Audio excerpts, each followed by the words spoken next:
Alors, ce que le président Ousmane Batoko a dit, c'est ce que le Parti démocrate a toujours l'habitude de dire. La démocratie béninoise, tout le monde le sait, sur le plan national comme international, que la démocratie béninoise ne respire pas. Les vannes qui devaient permettre à la démocratie béninoise de respirer sont bouchées. Et les exemples font légion par rapport à ce que le président Ousmane Batoko a dit. Depuis 2016, j'ai l'habitude de le dire, le président Patrice Talon est le seul président qui a eu la chance de prendre le pouvoir en 2016 et d'avoir eu 3 ans avant d'organiser une élection. Les autres présidents, quand vous revisitez l'histoire, vous allez voir depuis 1991 que c'est quelques mois après l'élection présidentielle qu'il y a eu des élections. Et vous n'êtes pas sans savoir que l'histoire retient qu'en 2019, les premières élections organisées par la rupture, ça a été une catastrophe. Ça a été, on n'a jamais vu ce qui s'est passé au Bénin en 2019. Je ne voudrais pas revenir sur ces faits que tout le monde connaît, que vous téléspectateurs connaissent. Après 2019, 2020, vous avez vu ce qui est arrivé. En 2020, le protocole additionnel de la CEDEAO dit que 6 mois avant l'organisation des élections, qu'on ne doit pas toucher au code électoral. En 2020, sous la rupture, sous le président Patrice Talon, c'est en plein processus d'élection des maires que la loi a été touchée, que les députés ont été envoyés à l'Assemblée nationale pour voter une loi interprétative pour permettre aux chefs du parti de nommer les maires, c'est-à-dire les maires dont l'élection était en cours, les élections ont été suspendues et les maires ont été nommés. À l'heure où je vous parle, pour vous montrer réellement que la démocratie béninoise ne respire pas, à l'heure où je vous parle, nous avons 2 régimes de maires, des maires élus et des maires nommés, dans une démocratie. Quand je quitte 2019, je viens à 2020 pour venir en 2021. Vous avez vu ici, vous avez entendu ici un président de la République dire le parti les démocrates aura des parrains pour aller à l'élection présidentielle. Ça veut dire quoi? Ça veut dire que ce n'est plus la loi qui dit que le parti les démocrates aura les parrains, mais c'est le président de la République qui dit que le parti des démocrates aura des parrains. Au finish, le parti des démocrates n'a pas eu de parrainage. Le parti des démocrates a été exclu des élections présidentielles et il y a eu des violences, il y a eu des pertes en vies humaines. Ce qui montre réellement que la démocratie béninoise ne respire pas. Lorsque nous venons en 2024, cette année, on vote un code électoral. Le code électoral qui est chrysogène, qui contient des crises. On avait mis déjà dans le code électoral, avant 2024, que c'est 10% qu'il faut avoir un suffrage de 10% sur le plan national pour prétendre partager les députés. Aujourd'hui, on quitte de 10%. 10%, c'est une première au monde d'abord. Il n'y a pas un pays au monde qui a un taux plus élevé que 10%. Maintenant, on quitte 10%, on vient maintenant à 20%. Puisque le code électoral nous dit qu'il faut avoir 20% dans toutes les circonscriptions électorales avant de prétendre partager, aller au partage des députés et que, dans le cas échéant, vous pouvez faire un accord de gouvernance alors que lorsqu'on était allé aux élections en 2023, c'est 3 partis seulement qui ont eu 10%. Donc ça veut dire quoi? S'il va y avoir accord de gouvernance, ça ne peut qu'être au niveau de 2 partis. Parce qu'il n'y a pas un 4e parti pour qu'un autre dise, bon, je peux faire accord de gouvernance avec ce parti-là. Donc quand j'englobe tout ça, je dis, le président Ousmane Batoko a plus que raison de dire que la démocratie béninoise ne respire pas. Et je renchéris en disant, et je reviens sur les propos du jeune juriste Landry, bon, je ne m'appelle pas de son nom de famille, qui a dit que la démocratie béninoise est conduite au cimetière. Et c'est important de le dire.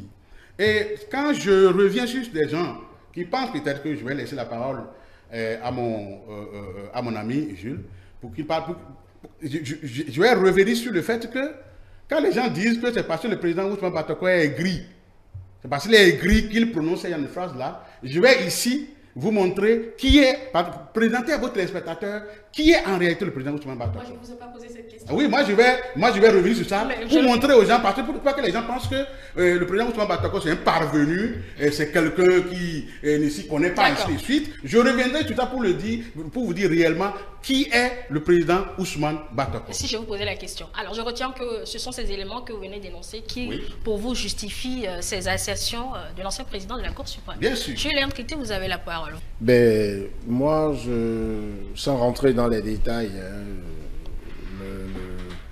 la litanie de situations auxquelles mon vis-à-vis a fait allusion, et ce depuis 2019, je constate qu'il n'a pas parlé de avant 2019 ou avant 2016 pour que nous puissions faire une étude comparative de comment la démocratie s'est comportée et comment les dirigeants que nous avons eus successivement se sont comportés envers la démocratie. Et je voudrais à ce niveau seulement, puisque j'ai dit que je ne veux pas rentrer dans ces détails, rappeler à mon vis-à-vis que celui qui est président de son parti politique, les démocrates, c'est lui qui appelait la démocratie, sous son règne à lui, démocratie Nescafé. Et il disait en ce moment, parce que certainement frustré par cette soif des différentes composantes de la société de jouir d'un degré donné de liberté que lui il estimait que ce n'était pas productif pour le développement du pays, qu'il dit mais les libertés que les gens se donnent sont exagérées et que la démocratie qui est en pratique, que les gens réclament une démocratie Nescafé qui mettrait fin à ça. Et l'expression ou la formule magique qu'il a trouvée en ce moment, il a parlé de dictature du développement. Vous vous rappelez, c'est ça aussi l'analyse, c'est avoir en tête l'histoire exhaustive de la marche politique de notre pays. Vous voyez, pour que les débats ne soient pas personnalisés. Pour moi, la personne du président Patrice Talon, ce n'est pas ça qui importe. C'est ce que le régime apporte de plus à ce qui était fait depuis par ses prédécesseurs. Ce que les autres ont fait, est-ce que celui qui est au pouvoir a tenu compte des hauts et des bas des autres pour apporter quelque chose, pour traiter le pays vers le haut? Parce qu'il ne pourra pas non plus faire tout ce qui relève de nos aspirations. Même si, pour être président de la République, j'ai coutume de le dire, il nous faut désigner des gens qui sont rassasiés de solutions à nos problèmes, qui connaissent nos besoins, nos intérêts et nos aspirations. Alors, pour revenir à ce que aux déclarations spécifiquement du président Ousmane Batoko, pour qui, j'insiste là-dessus, j'ai eu et je continue d'avoir beaucoup de respect. Parce que ce n'est pas tout le monde qui a cet âge. Vous me direz, ce n'est pas l'âge qui fait forcément la sagesse, mais quand vous avez cet âge, vous avez traversé beaucoup de choses. Quand vous avez le parcours de Ousmane Batoko, depuis l'âge de 25 ans, il a été dans des postes de responsabilité. Il a vu il a même servi sous le régime Patrice Talon, à des niveaux très élevés. Ça veut dire quoi? La parole de quelqu'un du genre a forcément une grosse influence sur l'opinion, sur le débat national. Alors, pour moi qui suis extrêmement accroché au discours politique et au discours public, c'est un couteau à double tranchant. Et quand quelqu'un comme ça, il peut y avoir une situation de crise ou une tension perceptible, celui-là, quand il vient, il parle, ça peut rééquilibrer les choses. Ça peut faire descendre le mercure. Ça peut amener les différents protagonistes à se dire la nation d'abord. À se dire qu'aucun sacrifice ne sera de trop pour que nous préservions notre vivre ensemble, notre cohésion nationale. Mais au même moment, il doit pouvoir avoir l'esprit que s'il ne sait pas choisir les mots, il ne sait pas choisir le contexte et qu'il n'étudie pas très bien les cibles qui vont l'écouter, sa parole peut alimenter davantage la polémique, sa parole peut exacerber la tension et sa parole peut faire monter l'adrénaline au niveau des différents acteurs. Quel est le résultat que nous avons aujourd'hui? Moi, je veux regarder ça avec l'œil du technicien en communication politique. Je constate que quand le président Ousmane Batoko a parlé, la polémique s'est enflée davantage. Vous voyez, mon vis-à-vis dit, ce que Ousmane Batoko a dit, c'est ce que le parti Les Démocrates a toujours dit. Le parti Les Démocrates est capable aujourd'hui à tout beau jeu de récupérer à lui, presque in extenso, les déclarations de Ousmane Batoko. Alors que, quand Ousmane Batoko parle, s'il prépare ça bien et qu'il dit les choses telles que ça doit se dire en espace public, aussi bien les démocrates, ceux qui au sein des démocrates sont épris de patriotisme, que tous ceux qui au sein des autres formations politiques, de quelque tendance que ce soit, et les autres citoyens devraient se dire, ah, le patriarche a parlé. Vous savez, j'ai souvent dit depuis quelque temps que notre pays est un peu dans une crise de personnalité. Il fut un temps sous le président Kérékou ici où, quand ça chauffait avec les différentes parties, où il y avait des syndicalistes qui se mettaient ensemble avec des politiques, parce qu'avec le gouvernement, ça ne s'entendait pas. Et on avait l'impression que le pays allait pouvoir allait dandiner et tout. Il y avait des gens comme Feu Cardinal Ganti qui, quand ils parlent, quand ils reçoivent le président de la République et les opposants, mais vous ne savez pas par quel bâton magique tout se calme. En tout cas, il y a un gentleman agreement qui se fait. Et il y a eu de Souza, il y a eu d'autres personnes.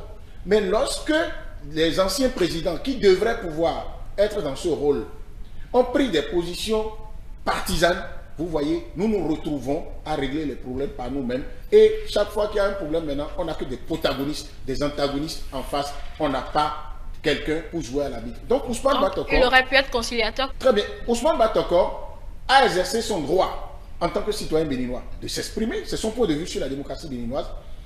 Mais on ne peut pas suffisamment capitaliser ça au profit de toute la nation. La preuve, ceux qui peuvent capitaliser ça pour eux, c'est ceux qui ont intérêt à ce qu'on paye le régime en place en noir. Et quand mon vis-à-vis dit ce qu'il a dit en face de moi là, c'est la confirmation que même si Ousmane Batoko était animé d'une bonne intention de dire, il faut dire les choses, il faut sonner l'alerte, il faut dire s'il y a problème. Il sait les informations qu'il a à sa disposition. Moi, mon point de vue, c'est que la démocratie béninoise fonctionne. Parce que la démocratie béninoise, l'erreur à ne pas commettre, mon cher ami, si vous étudiez la démocratie, que ce soit dans toutes les facultés de sciences politiques, les plus grandes écoles, que dans la pratique politique même, vous allez constater que le jour où vous voulez vous mettre d'accord avec la démocratie, considérez que c'est une matière dynamique, c'est un mouvement. Et la santé de la démocratie dépend de la prise de responsabilité, de l'exercice de cette responsabilité par chaque acteur. C'est-à-dire que le président de la République qui est élu, qui s'appelle Patrice Talon ou une autre personne,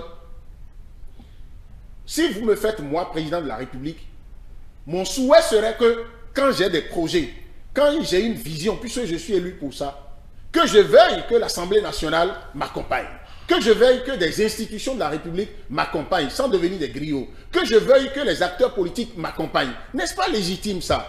Mais le président de l'Assemblée nationale et les députés, aujourd'hui on en a 109, ont entre autres pour rôle le contrôle de l'action gouvernementale. Donc c'est à eux de regarder, et aujourd'hui nous avons une Assemblée nationale, même si l'Assemblée nationale était faite de partis politiques, rien que de la mouvance présidentielle, elle est censée être animée par des gens qui savent faire les choses avec circonspection. Ça veut dire quoi? Aujourd'hui où il y a les démocrates, il y a le bloc républicain, il y a UP le renouveau à l'Assemblée nationale, ils sont 109. Mais si ils réfléchissent et que ce qu'ils font, ils réussissent à s'entendre dans leur grande majorité, parce que c'est le principe de la démocratie, quand la majorité s'impose, la minorité fait ses réserves, mais ne dit pas qu'on n'est pas en démocratie. Le débat que nous sommes en train de faire ici, les médias à quatrième pouvoir jouent leur rôle. Pourquoi RTL a voulu que vous soyez là et que je sois là? Avec a priori l'idée dans la tête de Mme Toboula qu'on pourrait ne pas être en phase, avoir les mêmes points de vue sur les sujets. C'est le fonctionnement de la démocratie. Ousmane Batoko a dit ça parce que la démocratie marche. Maintenant, là où il ne nous a pas aidés à beaucoup profiter de lui, c'est que lui, par exemple, il a le privilège que vous et moi, nous n'avons pas. Même sur un coup de fil, il peut parler au chef de l'État. Lui, là, je ne crois pas, et c'est ça, sur ça seulement que je ne le crois pas. Ousmane Batoko, je ne veux pas dire que je le défie, c'est trop me donner d'importance, mais je doute fort qu'il ait eu du mal à rencontrer le président de la République pour lui parler. Il est un ancien, ancien président d'une très grande institution de la République. Si ce qu'il veut dire n'apportera pas une plus-value au vivre ensemble et que la tension doit être encore plus vive, je pense qu'on pouvait trouver des mots autres que ça pour en parler. La preuve, c'est à la télé qu'il s'adressait, il y avait des moments de son intervention qui étaient en direct speech. C'est-à-dire que c'est comme s'il s'adressait directement au président de la République. D'accord. Et qu'il appelait son frère. Et pourquoi c'est devenu difficile pour le grand frère de voir son jeune frère pour lui parler, quitte à ce que le jeune frère lui dit « Ah, c'est parce que tu n'avais pas telle information. » Et ce n'est pas, j'en aurais fini lorsque j'aurais dit, ce n'est pas la personne du président de la République lui seul qui garantit la démocratie. Parce que toutes les institutions ne peuvent pas dire, à cause du fait que le président de la République s'appelle Patrice Talon, nous tous là, nous ne fonctionnons pas, nous sommes ligotés, pieds et mains, mais les gens sont là, ils travaillent. Ah non, je ne pense pas que ce serait une injure pour ces adultes, ces citoyens béninois qui animent ces institutions. Alors, Karim Goudi, si je dois résumer Julien Kiti, il aurait pu circonscrire, on va dire, sa sortie, être beaucoup plus conciliateur, d'autant plus qu'il a les canaux pour faire certaines déclarations. Et il dit aussi que la démocratie en elle-même n'est pas un système figé, c'est une dynamique. J'ai écouté mon vis-à-vis. C'est vrai, il a parlé du président Ousmane Batoko avec certitude. Il a parlé avec certitude. Avant de pouvoir répondre à votre question, d'abord je voudrais dire, le président Ousmane Batoko, jusqu'à preuve du contraire, moi à mon avis, n'est pas un pyromane. C'est une personne responsable, c'est une personne qui, comme il a dit tout à l'heure, qui ne pense pas que le président Ousmane Batoko, s'il avait entrepris de parler avec le chef d'État, qu'il l'aurait fait. Qui ne pense pas que depuis qu'il a passé service, que le dialogue est coupé, que s'il a voulu rencontrer, il ne peut pas le rencontrer. Ce que je voudrais dire, c'est de la même manière que je voudrais dire à mon vis-à-vis, que la même façon que le président Ousmane Batoko a la facilité certainement de parler au chef d'État plus que nous, par exemple, c'est de cette même manière qu'il a la facilité de parler au président des institutions, puisqu'il était aussi président des institutions. Parce qu'avant de juger une démocratie, avant de juger, de dire ce qu'il a eu à dire, ce n'est pas quelqu'un qui va se lever, vu son âge. Ousmane Batoko a son 15 ans, et il a occupé des fonctions, dans ce pays où, comme il a dit dans son intervention, il a géré le pays. Donc il ne peut pas venir sur la place publique, dire des choses sans avoir entrepris quelque chose. C'est sûr qu'il aurait parlé avec les présidents d'institutions qui sont là actuellement, et il aurait vu que ça ne va pas. Et c'est pourquoi il a dit. Je voulais profiter avant de pouvoir continuer, pour répondre à ceux, parce que je lis, à ceux qui disent que le président Ousmane Batoko, certainement que c'est un aigri. Je voudrais dire simplement que Ousmane Batoko, sous la Révolution, déjà sous la Révolution, à 25 ans, il a été déjà député de l'Assemblée nationale révolutionnaire. De 1977 à 1981, il a été chef de district de Sabalou.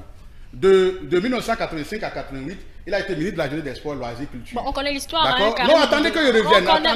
Non, attendez que je revienne. C'est important de dire, madame, attendez, c'est une minute. Non, c'est une minute, j'ai fini. En fait, c'est une minute, j'ai fini. C'est pas nouveau ce que vous voulez dire. attendez. Non, ceux qui parlent ne savent pas qui est Ousmane Batoko, en fait. Ils ne savent pas. De 88 à 90, il a été ministre de la Communication, de l'Information, de la Propagande. Ça veut dire quoi? Au temps de la Révolution, là, vous savez ce que la communication a joué, et dire au temps de la conférence nationale. Vous savez très bien le rôle que l'information a joué.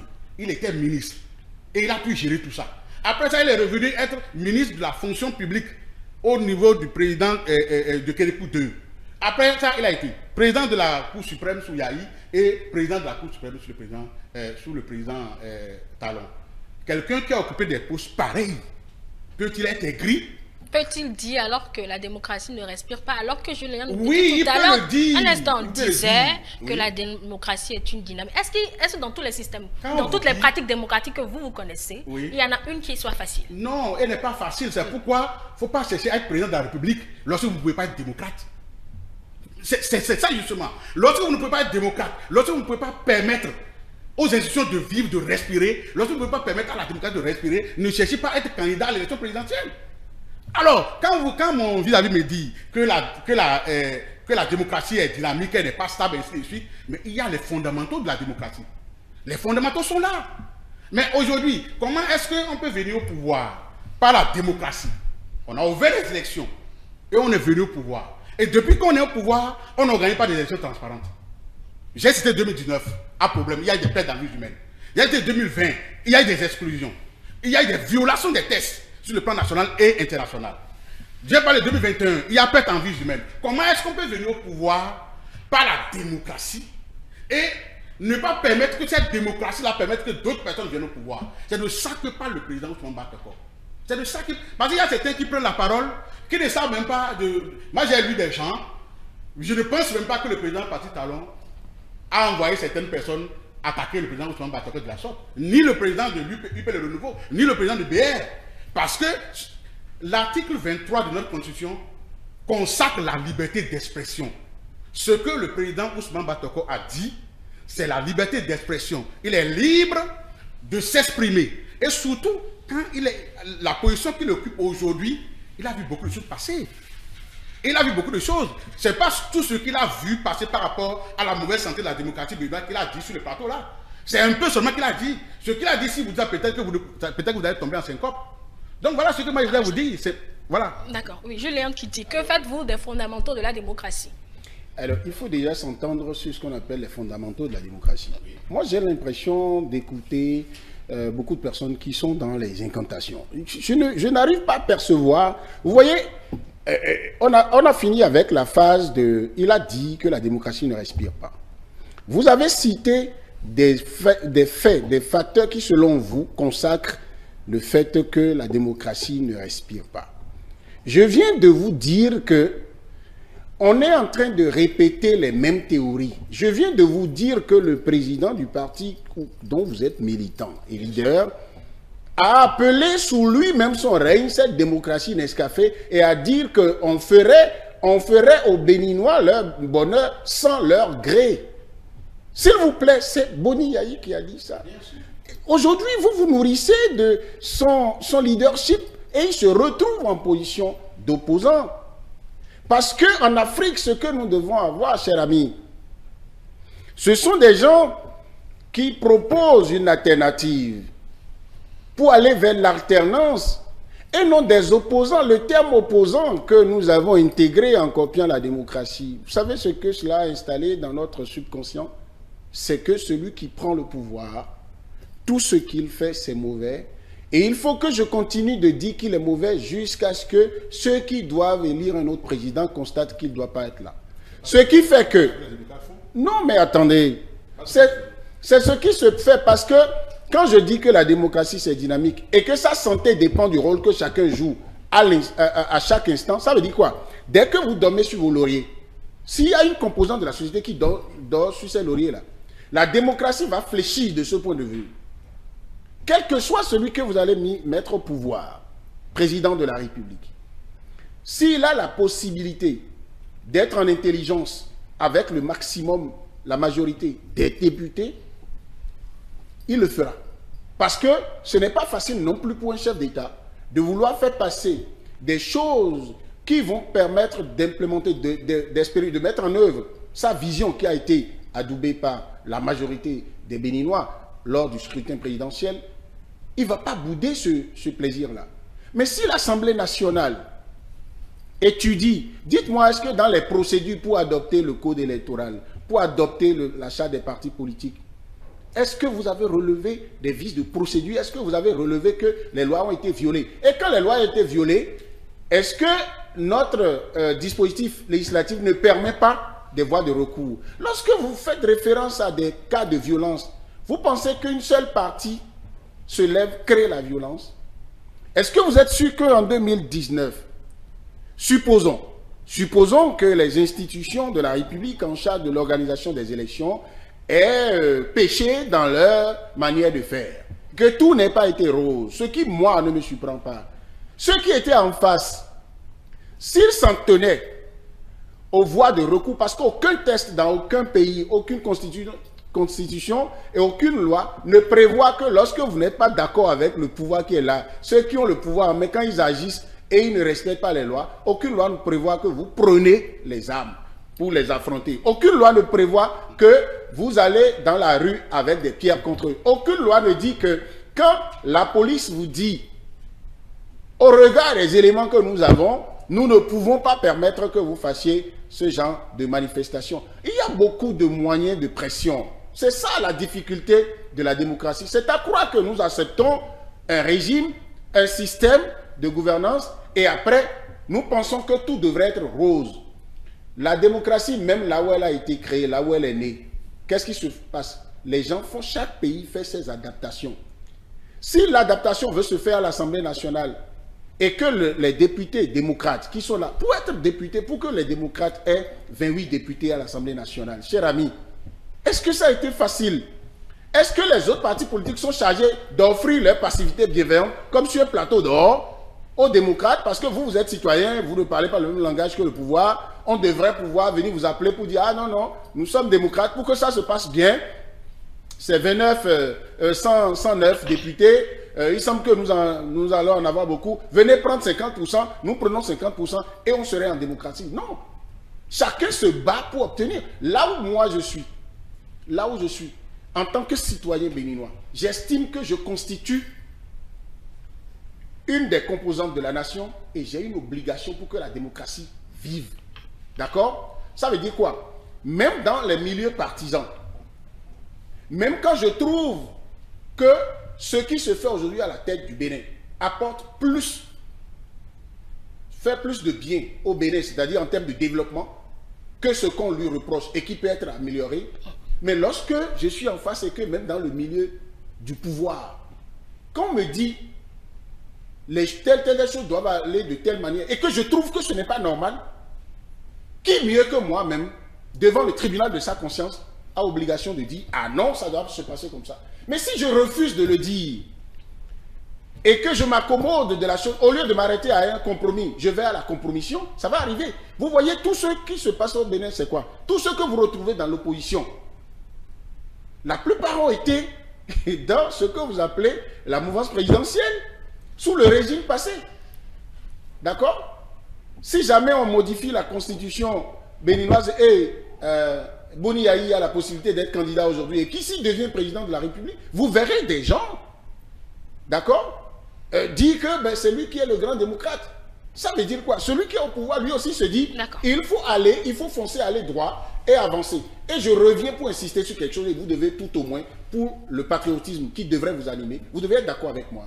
La sortie d'une autorité du rang de Ousmane Batokor, dans ces conditions-là, dans ce contexte, à quelques encablures des élections générales, qui vont être inédites, c'est-à-dire qu'on va faire élection présidentielle, ensemble et dans la même année, avec élections législatives et communales et locales.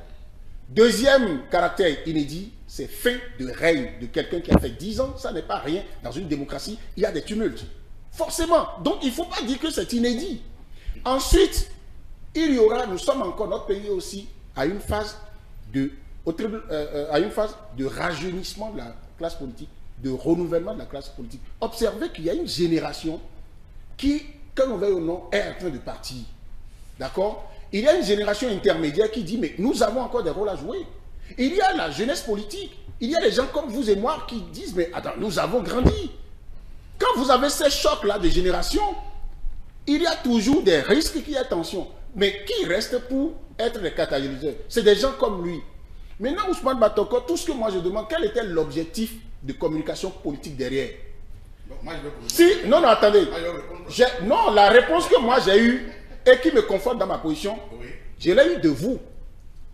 C'est-à-dire que la sortie de Ousmane Batokor, on peut conclure selon vous que ça a permis de valoriser le point de vue des démocrates. Ça a permis de donner du poids. Non, attendez.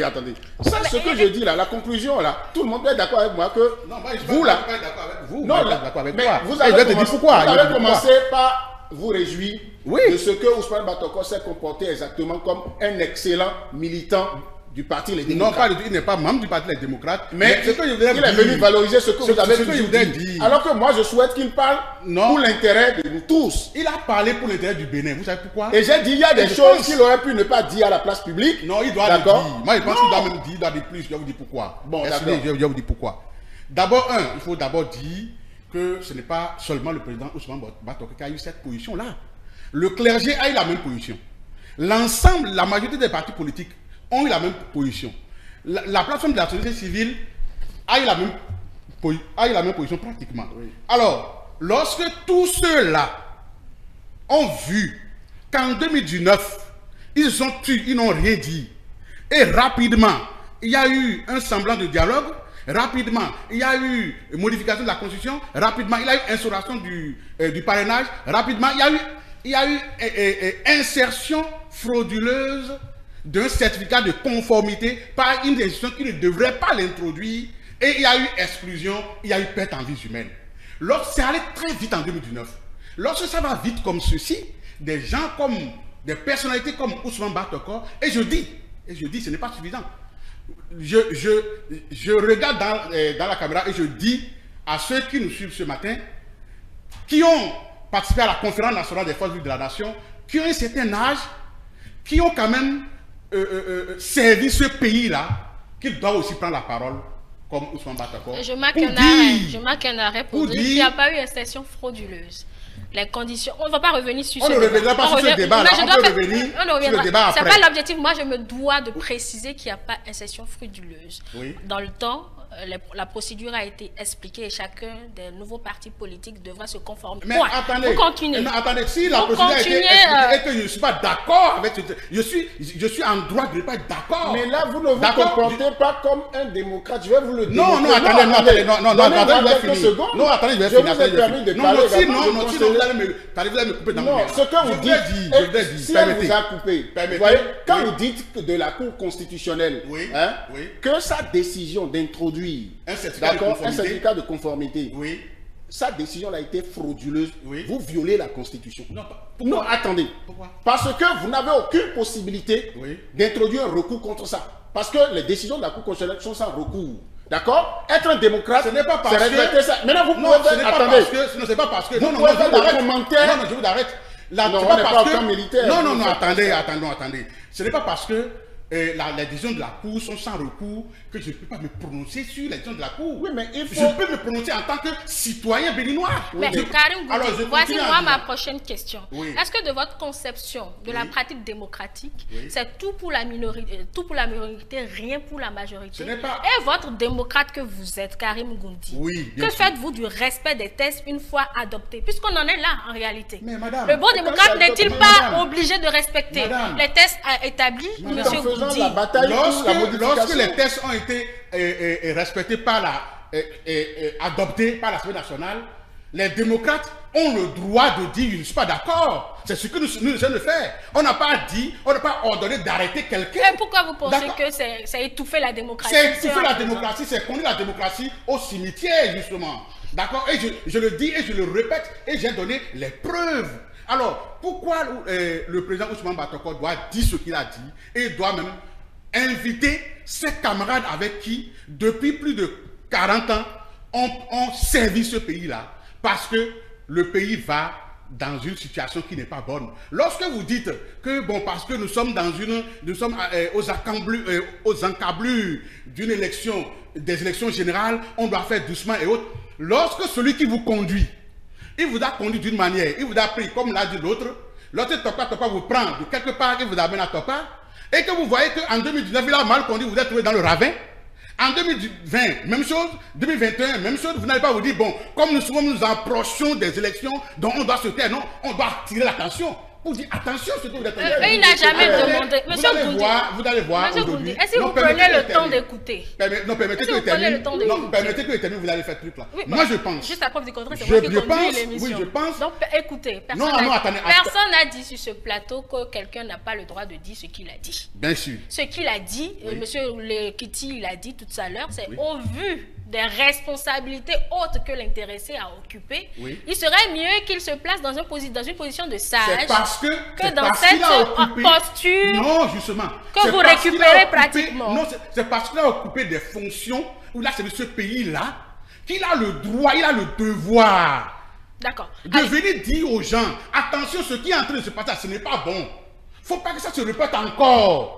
Il faut que la démocratie respire. Et je lance un appel en disant, chers papas qui avaient suivi, qui avaient participé à la conférence nationale, qui avaient lutté pour que ce pays-là puisse être debout, nous sommes en train d'aller à une situation, dans une période très sensible. Vous devez sortir parler.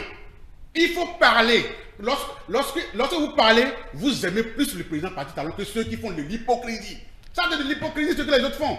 Les autres sont là, il y a des gens qui ont pris la décision On croise les bras, on regarde le président Talon, il n'y a pas de souci. Parce que le président Ousmane Batoko peut croiser les bras, peut ne rien dire, se retrouver sur lui à Parakou, bien en Atengou, il reste chez lui tranquillement, il mange, il est là avec ses enfants, ses petits-enfants, point barre, il dit non. Mais il faut qu'on dise attention, ce qui est en train de se passer, c'est pas bon. Au lieu de se taire, il ne faut pas se taire. Il ne dit pas en insultant le président Talon. Il ne l'a pas insulté. Allez. Au contraire, il l'aime plus que ceux qui font de l'hypocrisie. Il serait plus intéressant s'ils allaient voter aussi le jour des élections. Là, ils auraient marqué leur position face à vis-à-vis de la gouvernance. Julien Kitty, vous avez la parole. Non, mais je trouve qu'il faut qu'on fasse des débats qui permettent à des gens qui sont plus jeunes que nous, ou à des gens qui sont moins informés que nous, d'avoir les outils, d'accord, suffisants pour être utiles à la nation. Vous savez, l'un des problèmes de la scène politique, c'est que pendant longtemps, on a travaillé à laisser les citoyens lambda dans l'ignorance. Ils n'ont pas les âmes pour apprécier. Vous savez, c'est la démocratie qui prévoit encore que... Pourquoi on a institué des mandats? Posons-nous la question, chers amis. Nous sommes des intellectuels. On a institué des mandats parce qu'on estime que quand quelqu'un dirige le pays, on lui a donné mandat, il a des prérogatives qu'il exerce. Et il peut arriver que pendant qu'il les exerce, nous n'avons pas la possibilité de l'arrêter de force. Et donc on estime que relativement au bout de 5 ans, si nous faisons des débats pour faire pression par nos paroles, nos écrits, et que nos plaidoyers ne permettent pas de produire les effets de changement que nous voulons, après 5 ans, on remet en cause, s'il veut encore, son mandat, le pouvoir qu'on lui a donné. Et nous avons la possibilité dans les urnes de lui dire, tu ne nous plais plus. Tu ne fais plus à un degré assez élevé notre vol. Attends. À une élection, on ne vous permet pas d'aller voter. Bon, là, maintenant, vous avez fait quoi? On ne vous permet pas. On vous exclut. Pardon? Mais lorsqu'on vous exclut, mais comment vous pouvez aller dire, je ne veux pas de toi 5 ans après? On a exclu l'électeur de voter dans ce pays? Non, on exclut mon leader. Lorsqu'on exclut mon leader... Vous faites un autre débat, je ne vous suis plus. Non, vous devez me suivre. Il a dit qu'on a la possibilité d'élire quelqu'un et de lui dire, on t'attend dans 5 ans pour voter, on n'est pas d'accord, on peut voter contre toi. Mais lorsque celui qui est au pouvoir organise les élections et fait de sorte que moi, mon candidat a été exclu, mais dans ce cas, je fais quoi? Mais vous voyez, vous êtes en train je fais quoi? Vous êtes en train de prôner oui. Une forme de démocratie qui est pire que ce que le grand monde veut.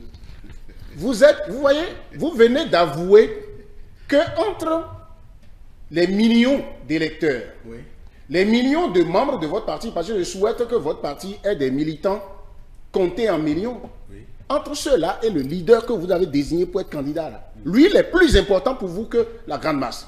Ça veut dire que si la machine d'organisation institutionnelle qui organise les élections, oui, en conclut que celui que vous désignez pour être candidat, oui, est disqualifié. Supposons que eux, là, vous les soupçonnez d'avoir mal fait les choses. Non, vous avez mal posé la problématique à ce niveau-là. Vous avez mal posé la problématique parce que ce n'est pas que X est disqualifié et Y dans le parti serait qualifié. Le parti n'a pas, vous n'avez pas de parrain. Lorsque vous n'avez pas de parrainage, ça veut dire qu'on peut prendre X, Y, Z, il ne peut pas être candidat parce qu'il n'a pas de parrainage. Et c'est quelqu'un qui tient ce parrainage-là et qui vous dit que vous allez avoir des parrainages, alors que c'est la loi qui doit vous dire vous allez avoir des parrainages. On se retrouve à un niveau donné. S'il vous plaît, le président de la République, la personne du président de la République, oui, en exercice, concède lui son droit lui-même aussi, oui, de dire ce qu'il pense, oui, quitte à vous de trouver que ce n'est pas lui qui a cette prérogatives-là. Quand moi, si je suis opposant comme vous, oui, et que le président de la République dit les démocrates auront le parrainage, comme moi, je sais que c'est la loi qui va me donner le... Si j'estime que c'est une manière de se moquer de moi, j'en fais peut-être l'objet d'un débat, d'une intervention, et j'oublie. Et ma priorité sera en train d'aller faire la bataille, le lobbying au niveau de là où on prend la loi, de sorte à ce que la loi qui est prise me permette, moi, d'avoir mon candidat. Est-ce que vous savez que le fonctionnement de la démocratie permet, et les lois nous permettent que même des gens au sein de la société qui ne sont pas des élus ont la possibilité de toucher des élus du peuple. Les députés, là, des citoyens peuvent faire des pétitions, aller les voir. On peut faire pression sur eux. Ils ont la possibilité d'avoir des cabinets qui peuvent recevoir des propositions. De sorte à ce que les députés qui sont même d'un camp politique, si vous réussissez à les convaincre de ce que là où nous sommes là, c'est nécessaire d'aller à telle modification, pour que le grand nombre puisse se sentir à l'aise, se retrouver dans ce qui va se faire en 2026. Mais vous allez être plus utile et atteindre votre objectif. Mais je vous dis, la démocratie, ce n'est pas 100% de liberté de faire ce qu'on veut. C'est 100% de liberté de faire ce qu'impose la loi en vigueur. La loi adoptée par l'Assemblée nationale, qui est passée par le contrôle de la constitutionnalité, qui a été promulguée, qui a force exécutoire. Que cette loi vous plaise ou pas. La seule possibilité que vous avez de faire appliquer une autre loi, c'est d'aller faire pression là où on change la loi. De réussir à ce que... Vous avez déjà vu, il y a des pays dans le monde entier où des députés qui appartiennent à une majorité présidentielle ou à un camp, il y a des assemblées nationales qui sont dominées par l'opposition. Et on a vu sur des lois données, des débats, des députés de plusieurs camps se mobiliser pour dire la nation d'abord, nous votons dans tel sens.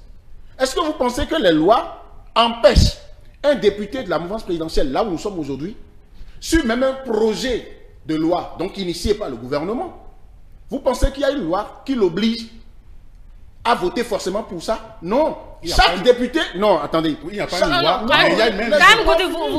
Vous interférez un peu trop. Je vous laisse à la limite quand vous m'arrachez la parole. Juste allez-y. Alors, donc, chaque député, chaque fois qu'il veut voter là, une loi, il est devant le tribunal de sa conscience. Il a un pouvoir, lui seul, de dire même, je suis... C'est de la même manière que dans l'opposition. Est-ce que vous n'avez pas vu qu'il est arrivé que les partis, les députés du parti Les Démocrates, qui sont 28, ont décidé de dire, nous boycottons, nous votons contre le budget de l'État. Mais il y a eu un député du parti Les Démocrates qui ne les a pas suivis. Est-ce que ça veut dire, est-ce que pour ça, là, il a perdu son statut de député de l'opposition ou statut de membre du parti Les Démocrates? Ça veut dire quoi? Si les députés à l'Assemblée nationale, c'est à eux que la loi donne le droit d'adopter les lois. Ils le font. Maintenant, quand on va aux élections, qu'est-ce que vous faites aujourd'hui? Pourquoi en 2026, là? Si tant est que Patrice Talon est la tache noire sur la démocratie béninoise, c'est lui qui a la magie, lui seul, d'étouffer toutes les poches de respiration de la démocratie, comme vous le dites. Et c'est lui qui a la magie de tenir tous ces adultes qui animent et dirigent les institutions. Et Dieu sait qu'on en a beaucoup. Mais s'il a tant de pouvoir, lui seul, pour faire ça, et que vous tous ensemble, et tous les Béninois ensemble là, on n'arrive pas à trouver le temps de réfléchir pour trouver une solution pour que lui... Est-ce que Patrice Talon, en 2026, si on ne change pas la constitution du Bénin pour dire que les barrières qui sont là aujourd'hui sont là, il ne peut pas dire je suis candidat. Si il choisit, il fait le lobbying pour qu'on choisisse un candidat qui lui plaît. Si on va aux élections et que la majorité des Béninois, la majorité écrasante des Béninois, vous réussissez, vous êtes tellement... vous avez tellement des arguments béton et Ousmane Batoko vous en donne davantage, donne du poids à ça parce que c'est ce que les démocrates disaient. Si vous prenez tout ça et vous allez convaincre, c'est pas mieux d'aller convaincre tous les Béninois qui sont inscrits sur les listes pour que ces 99% des Béninois qui vont voter en 2026 votent contre les intérêts de Patrice Talon, votent contre le candidat qu'il aura souhaité pour son camp. Mais qu'est-ce qui va se passer? Vous aurez donc au pouvoir, dans moins d'un an, là, celui que vous voulez, qui est porteur, qui peut mieux faire respirer la démocratie. Et certainement, je vous informe que ceux qui sont à la tête de ces institutions dans un an, tous ne vont pas partir. Hein. Ils ont des mandats. Bon, vous irez aussi changer la nature de ces personnes-là pour que ces personnes, quand vous aurez un président qui va permettre de tout faire, bon, la démocratie va respirer. Donc, si on veut qu'il n'y ait pas de violence, il n'y en aura pas. Allez, on va conclure. Et ça dépend de nous tous. Là où moi je suis, je réitère quelque chose. Ousmane Batoko a exercé son droit de parler. Il a même dit quelque chose qui, c'est pas un crime qu'il a commis, ce qu'il a dit. Mais moi je dis pour que ce qu'il dit là, vu sa taille, en communication, le porteur du message c'est déterminant. Si je dois apporter 20 choses à la nation, lorsque moi je parle de telle manière, et que je viens parler, ça intéresse un groupe, et que j'apporte seulement 5, concédez qu'on dise que là, les mots étaient mal choisis, il sait très bien, c'est un homme de pouvoir. Il sait que tout ce que vous avez cité tout à l'heure, vous êtes préparé pour dire, pour nous dérouler son CV ici. Toutes les phases que vous avez, auxquelles vous avez fait référence là, ce n'était pas des phases où il avait la possibilité de descendre dans la rue devant une caméra pour dire ce qu'il a dit là, d'un régime. Ça, je le défie. Cette fois-ci, je le défie de me dire toutes les étapes qu'il a eu à faire là. Il ne pouvait pas dire ça. Et tous les sages que vous appelez là à parler de cette façon, s'ils se mettent à parler de cette façon, et que l'effet que ça produit, c'est que tout le monde dise, c'est le diable que nous avons au sommet. Non, alors, non, attendez, c'est moi qui dis, s'ils parlent, ils ont peut-être l'intention de dire, ah, il faut qu'on sonne sur la sonnette d'alarme. Il y a 1000 manières pour eux. Ce ne dit pas qu'il ne va pas parler. Il y a des choses qu'il viendra dire. On peut le recevoir et dire non. Moi, je l'ai suivi, par exemple. Et c'est très important. Je l'ai suivi lors d'un colloque auquel j'ai participé sur les démocraties africaines, les cultures politiques. Et il a animé un panel où il a dit il a répété la phrase là, il faut permettre à la démocratie de respirer. Mais puisque c'était entre universitaires et des politiques aussi, le débat auquel nous avons tous participé, les conclusions, c'est pas ce qu'il est allé dire là. Les conclusions, c'est que ce n'est pas que le chef de l'État qui a une responsabilité, un rôle à jouer. Il y a chacun, les députés, y compris les députés, les démocrates, y compris vous et moi, y compris la presse, et ils sont en train de jouer leur rôle en vous mettant en face de moi pour qu'on en parle. Notre débat que nous sommes en train de faire peut influencer quelqu'un pour que lui comprenne que ce que lui trouve comme vous, que c'est mal fait par le régime actuel, tout le monde ne se tait pas là-dessus. Et ça fera que celui-là ne va pas se lever pour prendre machette. Parce qu'il dit, au moins quelqu'un en parle. Allez. Mais au moins, on va écouter. Donc, que Ousmane Matoko, par exemple, est-ce qu'il a pu dire dans son intervention, quand on lui a posé la question, le journaliste lui a demandé qu'est-ce qu'il faut faire. Vous avez constaté que la seule chose que moi j'ai entendue, c'est il faut permettre à la démocratie de respirer. Après, deuxième chose, j'ai entendu le code là, il faut changer. Et il était un peu gêné de faire parce que ce langage-là, il n'a pas pu aller en détail.